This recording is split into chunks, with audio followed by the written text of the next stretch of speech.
BL मांगा the guide के chapter 13 में हम देखते हैं जहां पर एज पर हैम जिनबू और गाइड युंग त्यूल को इतना ज्यादा लबडबी होते देखकर सीजिन सोच में पड़ जाता है और बोलता है कुछ अच्छा फील नहीं हो रहा है, ऐसा हो ही नहीं सकता है, राइट। फिर सीजिन उन दोनों से पूछता है तो तुम दोनों ने एक दूसरे के साथ बॉन्ड बनाने का फैसला क्यों किया।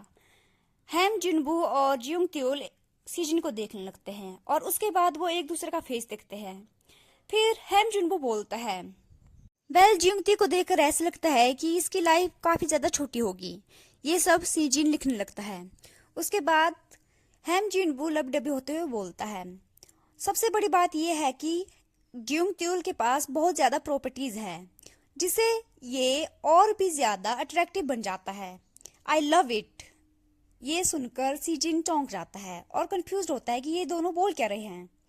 जैसे ही हैम जिनवू की एक्टिंग खत्म होती है जियोंग त्यूल भी एक्टिंग करते हुए हैम जिनवू के सर पर हाथ रखता है और बोलता है मेरा मतलब है कि हैम जिनवू थोड़ा डम्प दिखता है लेकिन एक्चुअल में हैम जिनवू रिच फैमिली से बिलोंग करता है।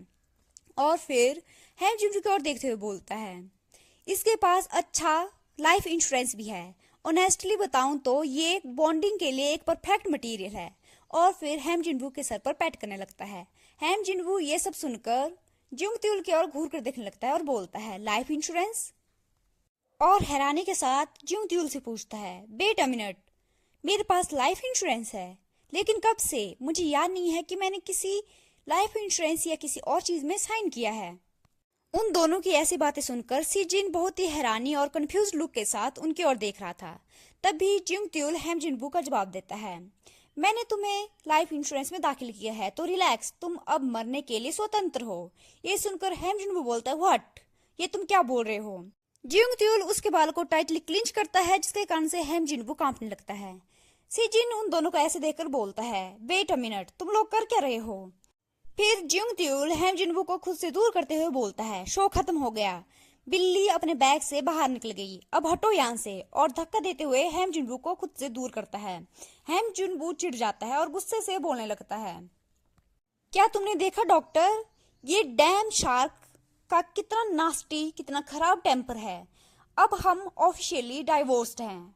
त्यूल बोलता है अब तुम मुझे तलाकशुदा में मत बदलो, ठीक है। स्टिल डॉक्टर ने ये संभव कर दिखाया। औरकों के साथ वैवाहिक आनंद, वो भी 2 मिनट और 50 सेकंड तक। इस चीज ने 10 साल के बुरे कर्मों को दूर कर दिया। ये सुनकर सीजिन के सर दर्द करने लगता है। वो अपना सर पकड़ता है और फिर उन दोनों को पूछता है एग्जैक्टली तुम दोनों कर क्या रहे हो। फिर त्यूल बोलता है पिछले 10 वर्षों से हम पर लगभग 500 बार बॉन्ड स्थापित करने के लिए प्रेशर बनाया गया है, दबाव बनाया गया है और ये अब हमारा रिचुअल बन गया है। हम इसे हर बार परफॉर्म करते हैं जब भी हमसे क्वेश्चन पूछता है बॉन्ड के बारे में। ये सब सुनकर सीजन अपना सर पकड़ता है और बोलता है आई गॉट प्लेड, इन्होंने मुझे बेवकूफ बना दिया। त्यूल बोलता है हमारे पास सिर्फ और सिर्फ यही रास्ता है जिससे हम लोगों के बॉन्ड बनाने के प्रेशर से बच सकते हैं। सीजन ये सब सुनकर बोलता है मुझे सच में पसंद नहीं है जब लोग प्रोफेशनल सेटिंग में इस तरह के स्टंट पुल करते हैं। I really hate it. फिर हैम जिनबू बोलता है कॉपी दैट, मैं समझ गया, आई एम सॉरी जो भी हमने किया। उसके बाद सीजिन त्यूल की ओर घूरते हुए देखने लगता है और बोलता है एंड शार्क नहीं, गाइड जियोंग त्यूल, क्या तुम माफी नहीं मांगोगे। ये सुनकर जियोंग त्यूल बोलता है हाँ हाँ आई एम सॉरी, मुझे माफ कर दो। सीजिन फिर उन दोनों से पूछता है तो तुम्हारे प्लान्स क्या है बॉन्डिंग को लेकर। जियोंग त्यूल बोलता है नॉट हैपनिंग, ऐसा नहीं होने वाला है। और हैम जिनबू बोलता है मैं नहीं करने वाला हूँ। सीजिन उन दोनों से पूछता है व्हाई नॉट, क्यों नहीं, इसका रीजन क्या है मुझे बताओ। जियोंग त्यूल बोलता है मैं किसी इंटेलिजेंट पर्सन के साथ बॉन्ड स्थापित करना चाहता हूँ। और हैम जिनबू मना करते हुए बोलता है मुझे स्टार्टिंग से ही मैं बॉन्ड का फैन नहीं रहा हूँ, मुझे इसमें कोई इंटरेस्ट नहीं है। सीजन बोलता है ठीक है चलो अब आगे बढ़ते हैं। नेक्स्ट चीज है गाइडिंग फ्रिक्वेंसी और सेशन काउंट।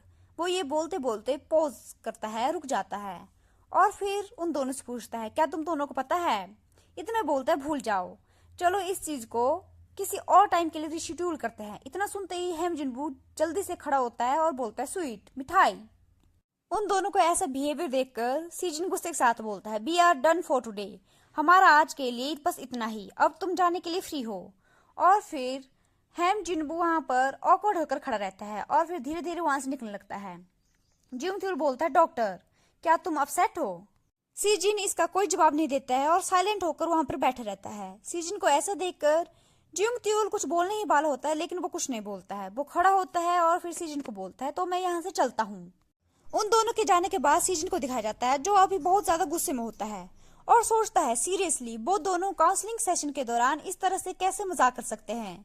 उनके अंदर कोई भी सीरियसनेस नहीं थी और उनके रिकॉर्ड को देखने लगता है, जहां पर वो सोचता है कि उन दोनों को अभी भी बॉन्ड स्थापित करने के लिए प्रेशर किया जा रहा है, लेकिन उन दोनों को कहना है कि वो इसमें इंटरेस्टेड ही नहीं है। सीजिन तभी अचानक से बोलता है, वेट अ सेकेंड, अगर ऐसा है तो फिर जियोंग त्यूल अपने साथ हैम जिनवू को मेरे पास यहाँ पर लेकर ही क्यों आया? फिर अचानक से शिन वहां पर आती है और एक्साइटेड होकर बोलती है, गैस व्हाट, ऑर्का और कैप्टन शार्क हम सभी को कॉफी की ट्रीट दे रहे हैं। ये सुनकर सीजिन पीछे की ओर मुड़ता है और डल फेस के साथ बोलता है, ओ रियली?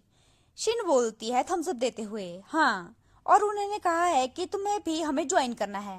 के बाद सीजिन सोचने लगता है, इस पॉइंट पर मैं उन दोनों को फिगर आउट करना छोड़ देता हूँ, और फिर सोचता है व्हाटएवर, चाहे वो बॉन्ड बनाए या ना बनाए मुझे फर्क नहीं पड़ता है। और उनकी वो उस एक्टिंग को याद करता है जहां पर उन्होंने लवी डबी होने का और बॉन्ड स्थापित करने का मजाक किया था सीजिन के साथ।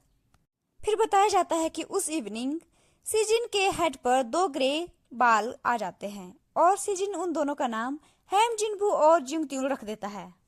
फिर सीजिन को अपने ऑफिस में दिखाया जाता है, जो किसी की रिपोर्ट को रीड कर रहा था और उसकी रिपोर्ट को देखकर उस पर्सन को बताने लगता है कि मैंने तुम्हारे एग्जाम रिजल्ट को देख लिया है, अगर आपको बुरा ना लगे तो क्या मैं आपसे कुछ क्वेश्चन पूछ सकता हूँ? फिर सामने बैठे उस पर्सन को दिखाया जाता है, जो कि एक गर्ल होती है। वो बोलती है, गो अहेड, आप मुझसे फ्री होकर कुछ भी पूछ सकते हो। ये लड़की एक एस्पर है जिसका नाम है यू सिन्हुआ, जो कि 35 साल की है और ए रैंक एस्पर है और ये ऑस्कर टीम की कैप्टन है। सीजिन उससे पूछता है, तुमने पिछले 2 वीक से कोई भी गाइडिंग रिसीव नहीं की है, राइट? वो एस्पर जवाब देती है, दैट्स करेक्ट, आप सही बोल रहे हैं। ये सुनकर सीजिन बोलता है, क्या इसका कोई रीजन है जिसके कारण से आप अपने बॉन्डेड गाइड के साथ नहीं मिल पा रही है और गाइडिंग रिसीव नहीं कर पा रही है? वो एस्पर कोल्डली जवाब देती है, मैं प्रेफर करूंगी कि मैं इसका जवाब ना दूं। ये जवाब सुनकर सीजिन फ्लिंच करता है और सोचता है, क्यों ए क्लास एस्पर सभी एक जैसे होते हैं, इस तरह से होते हैं? फिर सीजिन बोलता है, एस्पर यू सिन्हुआ, अगर आप मुझे ऑनेस्टली आंसर देंगे तो ये मेरी हेल्प करेगा आपको अच्छी एक्यूरेट ट्रीटमेंट देने में। फिर वो एस्पर बोलती है, अनफॉर्चुनेटली आप मेरी इसमें कोई भी हेल्प नहीं कर सकते हो डॉक्टर।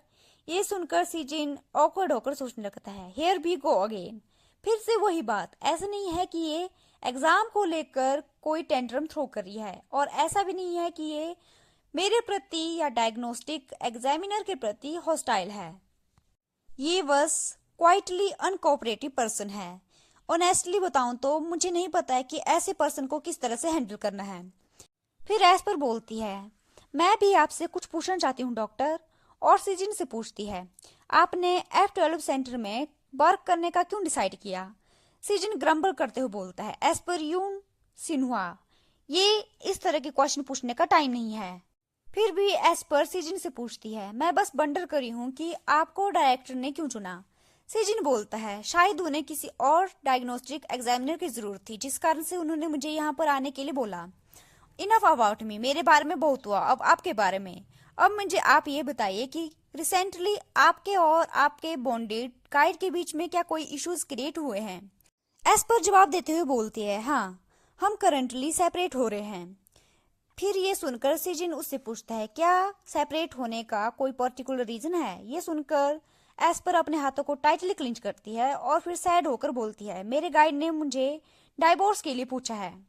ये सुनकर सीजन बोलता है, ओ, इसी कारण से ये मेरे क्वेश्चन को अवॉइड करी थी। और फिर उस एस्पर को बोलता है, आपके सेपरेशन मैटर को छोड़कर मैं स्ट्रांगली रिकमेंड करता हूँ कि आप गाइडिंग के लिए एटलीस्ट 2 वीक में एक बार मिले।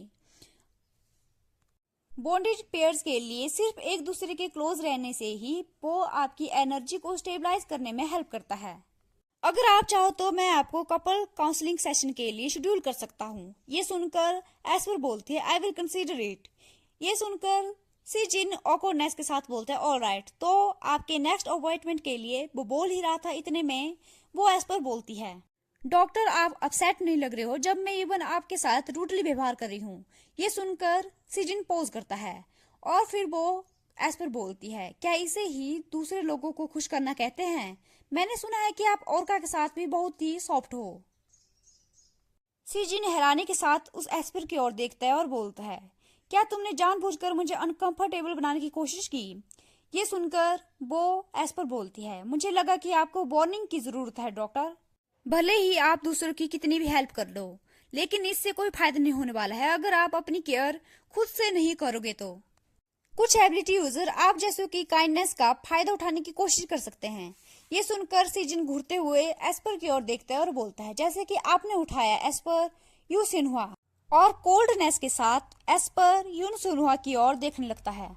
फिर एस्पर खड़े होने लगती है और फिर बोलती है, हाँ शायद आप सही बोल रहे हो, मैं मुझे माफ कर देना जो भी मैंने कुछ देर पहले आपसे कहा, लेकिन प्लीज इसे एक फ्रेंडली रिमाइंडर की तरह लेना और कृपया करके मुझे नोटिस भेज देना जब मेरी नेक्स्ट अपॉइंटमेंट सेटअप हो जाएगी।